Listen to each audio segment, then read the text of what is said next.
ওয়াকার সাহেব আপনারা কত সত্য বলেন ওইটা সারা দুনিয়ার মানুষ জানে। উঠতে বসতে হাসিনার মতো মিছা কথা বলেন। একটা এপিসোড লিখছিলাম ওয়াকারের যত মিছা কথা, 11টা মিছা কথা আইডেন্টিফাই করছিলাম, পরে আর দেই নাই। নেহাত মায় কইরা হাটের রুগীতে এত চাপ দেওয়া ঠিক হবে না। আঙ্গুল তুলে সাবধান করছিলেন না? আমরা জনগণের পক্ষ থেকে আঙ্গুল তুলে সাবধান করতেছি। জাতিসংঘের মিশনে যাওয়া আপনি আর আপনার দুর্বৃত্ত জেনারেলদের গর্তনির জন্য যদি বন্ধ হয়ে যায় আপনার কি অবস্থা হবে চিন্তা করে দেখেন। আমরা বিপ্লব করে আসছি, আঙ্গুল তোলারে আমরা ডরাই না। আমরা 18 কোটি জনতা সিক্কর দিলে উদ্ধত আঙ্গুল কানে দিতে হবে, নয়তো কান পুট্টি ফেটে যাবে। কি করে সিক্কর দিব শুনে রাখেন। ইনকিলাব জিন্দাবাদ। বাংলাদেশ সেনাবাহিনী জাতিসংঘের মানবাধিকার কার্যালয়ের তথ্যানুসন্ধানী প্রতিবেদনের বিরুদ্ধে প্রতিক্রিয়া জানাইছে। এর মাধ্যমে তারা প্রতিবেদনে উঠে আসা সিদ্ধান্তকে অগ্রাহ্য এবং অবমাননা করার চেষ্টা করছে। তাদের প্রতিক্রিয়াপত্রটা বেশ ত্রুটিপূর্ণ এবং প্রতিবেদনে উত্থাপিত মূল বিষয়গুলোর যথাযথ জবাব দিতে তারা ব্যর্থ হয়েছে। আসেন ব্যাখ্যা করে দেখি কেন সেনাবাহিনীর প্রতিক্রিয়াটা অসম্পূর্ণ, অপ্রাসঙ্গিক এবং বিভ্রান্তিকর, যা জবাব হিসাবে একেবারেই যথেষ্ট না। জাতিসংঘের মানবাধিকার কার্যালয়ের তথ্যানুসন্ধানী প্রতিবেদন কোনো অনুমান ভিত্তিক বা রাজনৈতিক উদ্দেশ্য প্রণোদিত দলিল না, বরং এটা ব্যাপক প্রমাণের ভিত্তিতে প্রস্তুত করা হয়েছে। এই প্রতিবেদনের প্রত্যক্ষদর্শীদের সাক্ষ্য, ফরেনসিক বিশ্লেষণ, চিকিৎসা প্রতিবেদন, অস্ত্র বিশ্লেষণ এবং যাচাইকৃত ভিডিও ফুটেজ অন্তর্ভুক্ত হয়েছে। এতে 2024-এর জুলাই আগস্ট মাসে ছাত্র জনতার গণ অভ্যুত্থানের সময় সেনাবাহিনীর সদস্যদের দিয়ে সংগঠিত বিচার বহির্ভূত হত্যা এবং মানবাধিকার লঙ্ঘনের একাধিক প্রমাণিত ঘটনা তুলে ধরা হয়েছে। উদাহরণ হিসেবে বলা যায়, 1 নাম্বার, সেনাবাহিনীর বিচার বহির্ভূত হত্যা। সেনাবাহিনীর সদস্যরা অন্তত 3টা ঘটনায় বিক্ষোভকারীদের লক্ষ্য কইরা সামরিক রাইফেল থেকে প্রাণঘাতী গুলি ছুড়ছে, যার উদ্দেশ্য ছিল হত্যার মাধ্যমে দমন করা। এর ফলে অন্তত একটা বিচার বহির্ভূত হত্যাকাণ্ড সংঘটিত হয়েছে। এটা দেখেন, এটা খুব স্পষ্টভাবে লেখা আছে এখানে। 2 নাম্বার, মানবাধিকার লঙ্ঘনে সেনাবাহিনীর সহায়ক ভূমিকা। সেনাবাহিনী পুলিশের এবং অন্যান্য নিরাপত্তা বাহিনীর জন্য এক ধরনের সুরক্ষা প্রাচীর হিসেবে কাজ করছে। বিশেষ করে যখন পুলিশ এবং র্যাব ঢাকা চট্টগ্রাম মহাসড়কের অবরোধ তুলে নেওয়ার নামে যাত্রাবাড়ি এলাকায় নির্বিচারে গণহত্যা এবং বিচার বহির্ভূত হত্যাকাণ্ড সংঘটিত করে। খুব স্পষ্টভাবে এই পৃষ্ঠা 38-এ লেখা আছে। 3 নাম্বার, নির্বিচারে গ্রেপ্তার এবং গণ আটক অভিযান। জুলাই মাসের শেষ দিকে সেনাবাহিনী ব্যাপক অভিযান পরিচালনা অংশ নেয়, যেখানে পুলিশ এবং র্যাব নির্বিচারে বিপুল সংখ্যক মানুষকে গ্রেপ্তার করে, যাতে বিক্ষোভ পুনরায় সংগঠিত হইতে না পারে।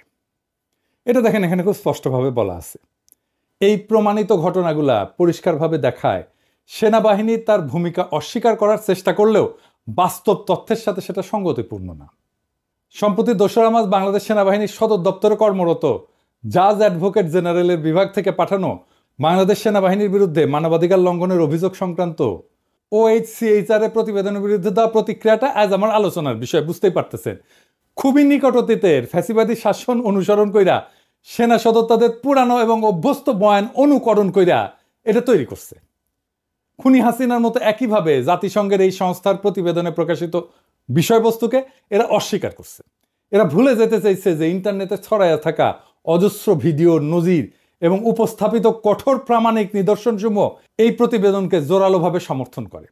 অবাস্তবোচিত প্রতিক্রিয়া দেওয়ার মাধ্যমে সেনা কর্তৃপক্ষ তাদের বিরুদ্ধে ওঠা অভিযোগগুলোকে বাতিল করে দেওয়ার এক ভিত্তিহীন অপচেষ্টা চালাইছে।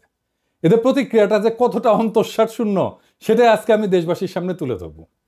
আর্মি জেনারেলরা তাদের প্রতিক্রিয়াপত্রে গণ অভ্যুত্থান দমন করতে 2024-এ জুলাই আগস্ট মাসে গৃহীত বাংলাদেশ সশস্ত্র বাহিনীর সামরিক পদক্ষেপগুলোকে বলছে সঠিক, উপযুক্ত বা যথাযথ, এবং এটাই প্রমাণ করার প্রাণপণ চেষ্টা করছে।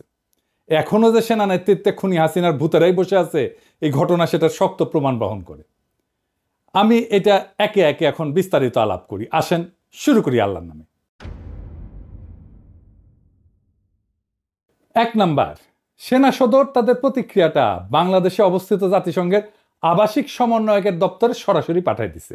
এটা প্রচলিত সরকারি যোগাযোগ প্রক্রিয়াকে পাশ কাটায় বা এড়ায় করা হয়েছে। নিয়ম অনুযায়ী এই ধরনের চিঠি সেনা সদর, এখান থেকে যাবে সশস্ত্র বাহিনী বিভাগে, তারপরে যাবে পররাষ্ট্র মন্ত্রণালয়ে। রীতি মেনে আলোচ্য প্রতিক্রিয়াপত্রটা যদি সকল পর্যায়ে অতিক্রম করে আগাইতো, তাহলে এর সত্যাসত্য যাচাই বাছাই করে তাদের দাবির বস্তুনিষ্ঠতা নির্ধারিত হয়ে যেত এবং এর সংশোধিত এবং পরিশোধিত রূপটা, চূড়ান্ত রূপটা তৈরি হওয়ার পরেই পররাষ্ট্র মন্ত্রণালয় জাতিসংঘের সংশ্লিষ্ট দপ্তরে পাঠাইতো। এটাই আসল রীতি। কিন্তু ওরা তো হারকুলিস নিজেরা মনে করে। হারকুলিস হয়ে এটার মিথ্যা ভাব দেখানো আজকের সামরিক নেতৃত্ব সরকারি নিয়ম নীতি এবং প্রক্রিয়ার তোয়াক্কা না কইরা সরাসরি জাতিসংঘের ঢাকাস্থ দপ্তরে তাদের প্রতিক্রিয়াপত্রটা পাঠায় দেওয়ার দুঃসাহস দেখাইছে। এখন বাংলাদেশের পুরা সশস্ত্র বাহিনীকে এটা কইরা ঝুঁকির মধ্যে ফেলে দিছে। এখানে ভাবনার বিষয় হইল, প্রতিক্রিয়া যদি ন্যায়সঙ্গত হয় তাহলে তো তার প্রেরণের দায়িত্ব পড়তো অন্তর্বর্তীকালীন সরকারের উপরে, তাই না? কিন্তু তাড়াহুড়া কইরা সেনাবাহিনীর সদর দপ্তরে এটা পাঠালো কেন? খুন এবং নিজ নাগরিকদের হতাহত করার মতো মানবতা বিরোধী অপরাধের দায় সশস্ত্র বাহিনী কেন নিজের কাঁধে তুলে নিল? সেটা তো ভাবনার বিষয়, তাই না? এই বাহিনীকে দুর্নামে জড়ায় ফেলা, বিশ্ব পরিমণ্ডলে একে ক্ষতিগ্রস্ত করা অসৎ লক্ষ্য থেকেই গণহত্যার মতো অপরাধের সাথে জড়িত সেনা নেতৃত্বের ছোট্ট গ্রুপটা এই অপকর্ম সচেতনভাবে করছে বলে আমি মনে করি এবং দেশবাসীও সেটা মনে করে। এতে সবচেয়ে বেশি লাভবান হবে দেশপ্রেমিক এই বাহিনীকে, যারা সবসময় দুর্বল, ক্ষতিগ্রস্ত করতে চায় সেই শক্তি, এবং ইন্ডিয়ায় পালায় যাওয়া খুনি হাসিনা স্বয়ং। আমাদের শক্ত অনুমান, এই চিঠি পাঠানোর বুদ্ধি দিছে ইন্ডিয়া, যেন বাংলাদেশের সেনাবাহিনীর শান্তি মিশন বিপদের মুখে পড়ে। 2 নাম্বার, সেনা সদর যে প্রতিক্রিয়াপত্রটা লিখছে তার মূল উদ্দেশ্য হইল বাংলাদেশের দণ্ডবিধি এবং সেনা আইনের আওতায় সেনাবাহিনীকে রক্ষা করার অপচেষ্টা। সেখানে তারা নিরস্ত্র সাধারণ জনগণের উপরে যে অতিরিক্ত বল প্রয়োগ করছে সেটার ন্যায্যতা দেখানোর চেষ্টা করছে। এছাড়া অন্য আইন শৃঙ্খলা রক্ষাকারী বাহিনীর অতিরিক্ত বল প্রয়োগ করছে বলে যে অভিযোগ প্রতিষ্ঠিত হয়েছে সেটা অস্বীকার করে সেনাবাহিনী তাদের পাঠানো প্রতিক্রিয়াপত্রে নিজেদের নির্দোষ প্রমাণ করতে চাইছে। 3 নাম্বার, প্রকাশিত ভিডিওগুলোর মাধ্যমে এটা স্পষ্টভাবে প্রমাণিত হয়েছে সেনাবাহিনী অপ্রয়োজনীয় এবং অতিরিক্ত বল প্রয়োগ করছে। বিক্ষোভকারীদের গতিবিধি পর্যবেক্ষণের জন্য ড্রোন ব্যবহার করছে, আন্দোলনকারীদের উপরে নজরদারির মাধ্যমে তাদের অবস্থান এবং গতিবিধি পর্যবেক্ষণ করে অন্যায়ভাবে আক্রমণকারী সীমান্তরক্ষী বাহিনী, বিজিবি, র্যাপিড অ্যাকশন ব্যাটালিয়ন এবং পুলিশ কর্তৃপক্ষকে জানাই দিছে, এবং তার ফলে ফ্যাসিবাদীদের হামলাকে শানিত এবং মারাত্মক করে তুলছে। ফলে হতাহতের সংখ্যা বাড়ছে। সেনাবাহিনীর হেলিকপ্টার উপর্যুপরি সাউন্ড গ্রেনেড বিস্ফোরণ ঘটাইছে এবং স্নাইপার রাইফেল থেকে গুলি চালাইছে। বিভিন্ন ভিডিও ক্লিপে সেনা কর্মকর্তাদের পৃথক পৃথক অবস্থান থেকে গুলি চালাইতে দেখা গেছে। একসময় সেনাবাহিনীর নিজস্ব প্রতিবেদনে বিক্ষোভ দমন করতে 18,000 রাউন্ড গুলি ছুরির কথা বলা হইলেও আলোচ্য প্রতিক্রিয়াপত্রে এখন এই যে বিবরণ দেওয়া হচ্ছে তা পূর্বের স্বীকারোক্তির সাথে সাংঘর্ষিক। এছাড়াও সেনাবাহিনীর বক্তব্যের কোথাও তাদের নিজেদের রুলস অফ এনগেজমেন্ট অনুসরণের কথা উল্লেখ নাই। এই বিষয়টা ব্যাপকভাবে পরীক্ষা নিরীক্ষা করা জরুরি।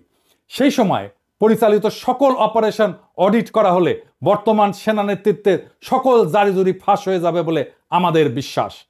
4 নাম্বার, প্রতিক্রিয়াপত্রে দাবি করা হয়েছে গত জুলাই আগস্টের গণ অভ্যুত্থানকালে সেনাবাহিনীর দেশীয় এবং আন্তর্জাতিক আইনি কাঠামো মেনে চলছে। এতে বলা হয়েছে তারা জনপ্রশাসনকে সহায়তার জন্য মোতায়েন ছিল, কিন্তু বাস্তবে পুরো ঘটনা ছিল ভিন্ন। বিক্ষোভকারীরা ছিল নিরস্ত্র, তাদের আচরণ আগ্রাসী ছিল না, নিরাপত্তা বাহিনীর কাছে থেকে যথেষ্ট এবং নিরাপদ দূরত্ব বজায় রেখেই বিক্ষুব্ধ মানুষ অবস্থান করতেছিল।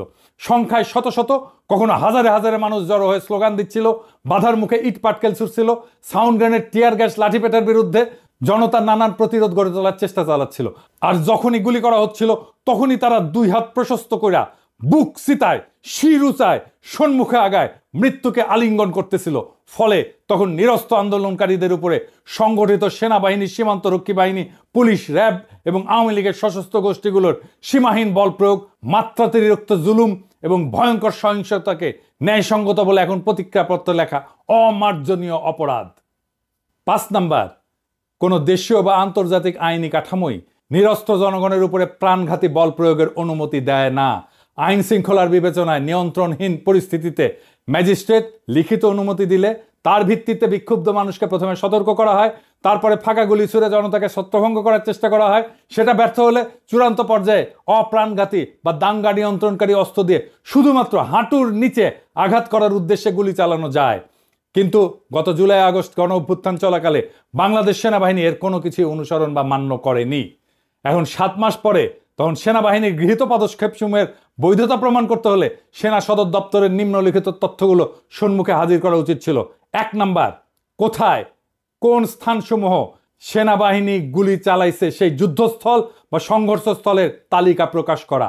2 নাম্বার, যে সকল ম্যাজিস্ট্রেট ওই সমস্ত স্থানে দায়িত্বে ছিলেন তাদের নামের তালিকা দেওয়া। 3 নাম্বার, সংশ্লিষ্ট ম্যাজিস্ট্রেটদের তখন স্বাক্ষরিত অনুমতি বা অনুমোদনের নথিপত্র প্রমাণ হিসাবে তুলে ধরা। এর কিছুই তারা করতে পারবে না এখন। এইবার আসেন পরের ইস্যু। বাংলাদেশ সেনাবাহিনী জাতিসংঘ শান্তি রক্ষা কার্যক্রমের UNDPKO এটার যে নির্দেশিকা সেটা গুরুতরভাবে লঙ্ঘন করে দেশবাসীর বিরুদ্ধে এই বিশ্ব সংস্থার লোগোযুক্ত সাজোয়া যান ব্যবহার করছে, যেটাকে আর্মার্ড পার্সোনাল ক্যারিয়ার বলা হয়। অনেক ক্ষেত্রে বিজেপি, পুলিশ, র্যাব এবং আওয়ামী লীগের সশস্ত্র গোষ্ঠীগুলো মোতায়েনকৃত সামরিক বাহিনীকে ঢাল হিসাবে ব্যবহার করছে। এই সুযোগ নিয়ে এই সকল বাহিনী প্রতিবাদী নিরীহ নাগরিকদের উপরে নির্বিঘ্নে নিপীড়ন চালাইছে। ভিডিও চিত্রে আরো দেখা গেছে, যখন নিরস্ত আন্দোলনকারীরা আক্রান্ত হচ্ছিল তখন সেনাবাহিনী কোথাও তাদের রক্ষার জন্য আগায় আসেনি, নীরব দর্শকের ভূমিকা পালন করছে। বিপরীতে আইন শৃঙ্খলা রক্ষায় নিয়োজিত বাহিনীগুলা কোথাও কোণঠাসা হয়ে পড়লে সেনাবাহিনী সেখানে জনতার উপরে আক্রমণ চালাইছে, অগণিত গুলি ছুটছে এবং এতে অজস্র মানুষ হতাহত হয়েছে। 7 নাম্বার পয়েন্ট, যখন সেনাবাহিনী ও আধা সামরিক বাহিনী যৌথ অভিযান পরিচালনা করে তখন কমান্ড এবং নিয়ন্ত্রণ কাঠামো স্পষ্টভাবে সংজ্ঞায়িত হওয়া প্রয়োজন। সাধারণত এই ধরনের অভিযানে সুপিরিয়র ফোর্স অর্থাৎ সেনাবাহিনী নেতৃত্ব দেয়। তবে 2024 সালের জুলাই আগস্ট মাসে সেনাবাহিনী অধীনস্থ বাহিনী হিসেবে কাজ করছিল নাকি তারা নিয়ন্ত্রণ গ্রহণ করছিল সেটা তাদের বক্তব্যে স্পষ্ট না। এছাড়া এই অভিযান পরিচালনার জন্য কোনো যৌথ কমান্ড সেন্টার গঠিত হয়েছিল কিনা সে বিষয়ে সেনা সদর নিশ্চুপ থেকে কোনো একটা বড় সত্য আড়ালে রাখতে চাইছে। গত বছরের আন্দোলন বিক্ষুব্ধ সময় জুলাই মাসের 3য় সপ্তাহের পর থেকে দেশের বিভিন্ন এলাকায় অবস্থিত ক্যান্টনমেন্টগুলোকে কেন্দ্র করে সেই অঞ্চলের সকল আইন শৃঙ্খলা রক্ষাকারী বাহিনীর সমন্বয় সাধন এবং নেতৃত্ব প্রদানের দায়িত্ব অর্পিত হয়েছিল সংশ্লিষ্ট জিওসিদের উপরে। আমার বিনীত প্রশ্ন, এই বিষয়ে জেনারেল সাহেবেরা তাদের প্রতিক্রিয়াপত্রে এখন কেন কোনো কথা বলতেছেন না? 8 নাম্বার, সেনাবাহিনীর ভূমিকা বিশেষভাবে প্রশ্নবিদ্ধ হয়েছে যখন সেনাবাহিনী, police, RAB, BGB, Awami League সমর্থিত সশস্ত্র গোষ্ঠীগুলোর একত্রে ঢাকা চট্টগ্রাম মহাসড়ক বিশেষ করে যাত্রাবাড়ি এলাকা সাফ করতে যৌথ অভিযান পরিচালনা করে। সেনাবাহিনীর নিরাপত্তা বেষ্টনী তৈরি করা সেখান থেকে দমনকারীদের সামরিক কৌশলগত সহায়তা প্রদান করছিল, যাতে পুলিশ, র্যাব সহ মাঠে নামা অন্যান্য নিপীড়নকারী শক্তিগুলো নিরাপদে আন্দোলনকারীদের উপরে সাঁড়াশি আক্রমণ চালাইতে পারে। সেদিন বিক্ষোভরত শিক্ষার্থী জনতার উপরে চালানো অভিযানে সেনাবাহিনী প্রাণঘাতী গুলি ছুড়ছে, সেখানে তারা বহু প্রতিবাদকারীকে হতাহত করে ছত্রভঙ্গ করছে। 9 নাম্বার, 2024 সালের 22 জুলাই সেনাপ্রধান যাত্রাবাড়ি পরিদর্শন করেন। সেখানে 17 থেকে 21 জুলাইয়ের মধ্যে ব্যাপক হত্যাকাণ্ড সংঘটিত হয়। জেনারেল ওয়াকারুজ্জামান সেখানে গিয়ে ঘোষণা করেন হাইওয়ে ক্লিয়ার্ড, যা স্পষ্টতই প্রমাণ করে এই অভিযান তার নেতৃত্বে পরিচালিত হয়েছে। অথচ তারাই দাবি করতেছে খুনি হাসিনা নাকি সেনাবাহিনীকে শুধুমাত্র জনপ্রশাসনকে সহায়তার জন্য মোতায়েন করছিল। যদি তাই হয় তাহলে সেনাপ্রধান এই ক্ষেত্রে তার সীমার অতিরিক্ত আচরণ করে দেশের প্রচলিত আইন কানুন এবং রাষ্ট্রাচার লঙ্ঘন করছেন। সেদিন তার যাত্রাবাড়ি পরিদর্শন এবং একই সময় সেখানে আইজিপি এবং র্যাবের মহাপরিচালকের উপস্থিতিকে একটা কাকতালীয় ঘটনা হিসেবে দেখানোর অপচেষ্টা হয়েছে, যা থেকে বোঝা যায় তারা এদেশবাসীকে এবং বিশ্ববাসীকে এবং জাতিসংঘকে বোকা এবং নির্বোধ মনে করে। 10 নাম্বার, সেনা সদর দপ্তরের প্রতিক্রিয়া 2-1 অনুচ্ছেদে প্রতিরক্ষা মন্ত্রণালয়ের নির্দেশনার কথা উল্লেখ করা হয়েছে। তবে এটা গুরুত্বপূর্ণ যে প্রতিরক্ষা মন্ত্রণালয় কোনো অভিযান সংক্রান্ত আদেশ বা অপারেশনাল অর্ডার জারি করে না। এই দায়িত্ব সশস্ত্র বাহিনী বিভাগের উপরে ন্যস্ত। তথ্য বিশ্লেষণ করে মনে হচ্ছে সশস্ত্র বাহিনীর প্রিন্সিপাল স্টাফ অফিসারকে, পিএসও, এএফডিকে হয়তো পাশ কাটায় দেওয়া হয়েছে। হয়তো সেই সময় এএফডির কোনো ভূমিকাই ছিল না, কার্যত নিষ্ক্রিয় করে রাখা হয়েছিল এএফডিকে। 11 নাম্বার, জনপরিসরে প্রদর্শিত বিভিন্ন ভিডিওতে সেনাবাহিনীর নির্দিষ্ট কিছু কর্মকর্তা এবং সদস্যদের দ্বারা পরিকল্পিত টার্গেট কিলিং এর নির্মম দৃশ্য দেখা গেছে। এছাড়া 2টা ব্রিগেডের কমান্ডারকে গণমাধ্যমের সামনে খুবই উস্কানিমূলক বক্তব্য দিতে দেখা গেছে। যদিও সেনাপ্রধান এই সকল দায়ী ব্যক্তিদের বিচারের আওতায় আনার প্রতিশ্রুতি দিয়েছিলেন, কিন্তু এখন পর্যন্ত অভিযুক্তদের বিরুদ্ধে কোনো আনুষ্ঠানিক তদন্ত, আদালত, কোর্ট অফ ইনকোয়ারি গঠনের খবর পাওয়া যায়নি। তারা এখনো সামরিক বাহিনীতে কাজ করতেছে। বিভিন্ন স্থাপনে আমরা যখন গিয়েছি, ওখানে যারা ছিলেন তারাও এক বাক্যে বলেছেন যে এখানে স্যার কোনো শিক্ষার্থীরা ছিল, সমস্ত যা করেছে এটা একটা দুর্বৃত্তায়নের যারা সাথে জড়িত, দেশকে যারা নিশ্চিহ্ন করতে চায় তারাই করতে চেয়েছে।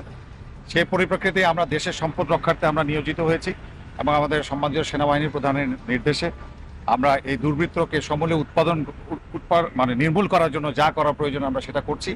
আপনারা দেখছেন যে দেশের এখন জনমনে একটা স্বস্তি, অলরেডি 72 আওয়ার্স আমরা পার করেছি এবং জনমনে স্বস্তি এসছে।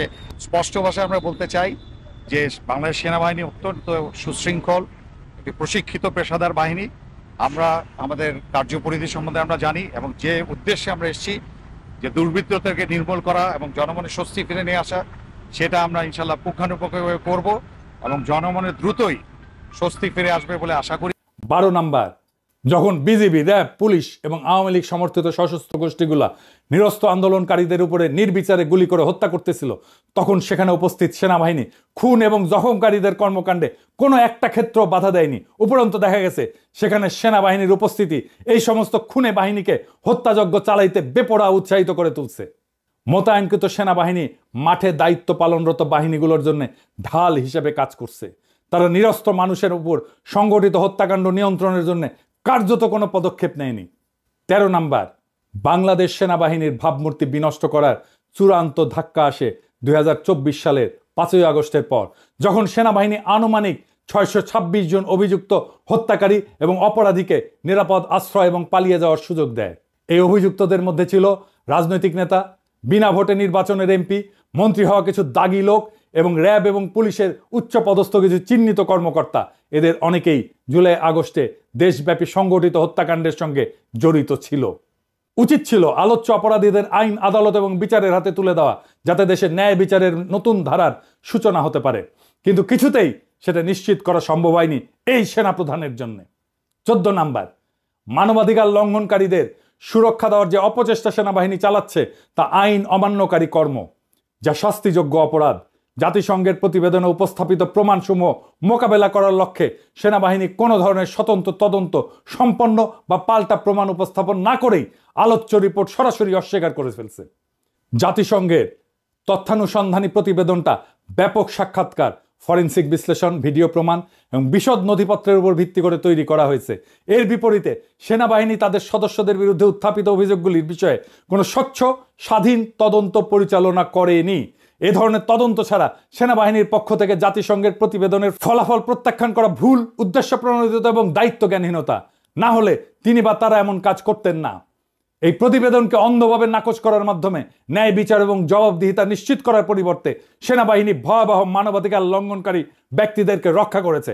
এটি মানবাধিকার এবং আইনের শাসনের প্রতি সেনাবাহিনীর প্রতিশ্রুতি সম্পর্কে গুরুতর প্রশ্ন তোলে। 15 নাম্বার, মানবাধিকার লঙ্ঘনকারীদের জবাবদিহির আওতায় আনতে সেনাবাহিনীকেই সহায়তা করতে হবে। আগায় না আসলে এদের কোনো উপায় থাকবে না। জাতিসংঘের প্রতিবেদনের ফলাফল প্রত্যাখ্যান করার পরিবর্তে সেনাবাহিনীর উচিত দায়িত্বশীল ভূমিকা পালন করা, অর্থাৎ স্বীকার করা যে মানবাধিকার লঙ্ঘন সংগঠিত হয়েছে এবং ন্যায় বিচার এবং জবাবদিহিতা নিশ্চিত করার জন্য তারা এখন কাজ করবে। তাদের প্রতি জনগণের আস্থা পুনরুদ্ধারের একমাত্র উপায় হলো সেনাবাহিনীর মধ্যে যারা এই ধরনের অপরাধের সঙ্গে জড়িত ছিল তাদের চিহ্নিত করে যথাযথ আইনি ব্যবস্থা গ্রহণ করা। সেনাবাহিনীকে অবশ্যই তদন্তকারীদের সঙ্গে সহযোগিতা করতে হবে, সামরিক নথিপত্রের উপরে প্রবেশাধিকার দিতে হবে এবং দোষীদের বিচারের আওতায় আনতে সহায়তা করতে হবে। এর মধ্যে কোনো যদি কিন্তু নাই। মানবাধিকার লঙ্ঘনকারীদের রক্ষা করার চেষ্টা করে সেনাবাহিনী নিজেই তার প্রতিষ্ঠানকে ক্ষতিগ্রস্ত করছে। এতে তাদের ভাবমূর্তি পুনরুদ্ধার হওয়ার পরিবর্তে মানবাধিকার লঙ্ঘনের অভিযোগ নিয়ে জনসাধারণের মনে সন্দেহ আরো গভীর হচ্ছে, এমনকি জাতিসংঘের মিশনে অংশ নেওয়া অনিশ্চিত হয়ে যাচ্ছে। বাংলাদেশের সেনাবাহিনীর নেতৃত্বকে বুঝতে হবে, তাদের ভাবমূর্তি পুনরুদ্ধার করতে হলে এর সদস্যদের বিরুদ্ধে উত্থাপিত অভিযোগ এবং মানবাধিকার লঙ্ঘনের ঘটনাগুলোকে সঠিক তদন্ত আবশ্যক। এর জন্য অপরাধীদের চিহ্নিত করাই আজ প্রথম কাজ। অভিযুক্ত অপরাধী এবং হত্যাকারীদের বিচার ব্যবস্থার হাতে তুলে দেওয়া, OHCHR এর তদন্তকারীদের সঙ্গে পূর্ণ সহযোগিতা করা, প্রাসঙ্গিক নথিপত্র এবং অন্যান্য প্রমাণ সরবরাহ করা, তাদের বাহিনীর সদস্যদের দ্বারা সংগঠিত অন্যায় প্রমাণিত হলে তা স্বীকার করার মাধ্যমেই শুধু বাংলাদেশ সেনাবাহিনী তার হারানো গৌরব, বিশ্বাস এবং মর্যাদা পুনরুদ্ধার করতে পারবে। দুর্বিনীত আচরণ না করে জনগণের অনুগত হন। জনগণ আপনাদের রক্ষা করবে। আপনারা জনগণের দ্বারা নিযুক্ত, জনগণের অধীনস্থ বাহিনী। আন্তর্জাতিক সম্প্রদায়, জাতিসংঘ বাংলাদেশের জনগণের পক্ষে। কয়েকজন দুর্বৃত্ত জেনারেলের জন্য পুরো বাহিনীকে বিপদে ফেলবেন না। জেনারেল সাহেবেরা, আপনাদের বুদ্ধি বেশি হতে পারে কিন্তু আক্কেল কম। ভলকার তুর্ক সাহেবের কথাকে কাউন্টার দিতে গেলেন কোন আক্কেলে? কখনো কখনো চুপ থাকতে হয়। আপনারা যে কাউন্টার দিচ্ছেন তার অর্থ হলো ভলকার তুর্ক সাহেব মিথ্যা বলছে। ওয়াকার সাহেব, আপনারা কত সত্য বলেন ওইটা সারা দুনিয়ার মানুষ জানে। উঠতে বসতে হাসিনার মতো মিছা কথা বলেন। একটা এপিসোড লিখছিলাম ওয়াকারের যত মিছা কথা, 11টা মিছা কথা আইডেন্টিফাই করছিলাম, পরে আর দেই নাই। নেহাত মায়া কইরা, হার্টের রুগী তো এত চাপ দেওয়া ঠিক হবে না। আঙ্গুল তুলে সাবধান করছিলেন না? আমরা জনগণের পক্ষ থেকে আঙ্গুল তুলে সাবধান করতেছি। জাতিসংঘের মিশনে যাওয়া আপনি আর আপনার দুর্বৃত্ত জেনারেলদের গোয়ার্তমির জন্য যদি বন্ধ হইয়া যায়, আপনার কি অবস্থা হবে চিন্তা করে দেখেন। আমরা বিপ্লব করে আসছি, আঙ্গুল তোলারে আমরা ডরাই না। আমরা 18 কোটি জনতা সিক্কর দিলে উদ্ধত আঙ্গুল কানে দিতে হবে, নয়তো কানপট্টি ফেটে যাবে। কি কয়ে সিক্কর দিমু শুনে রাখেন। ইনকিলাব জিন্দাবাদ।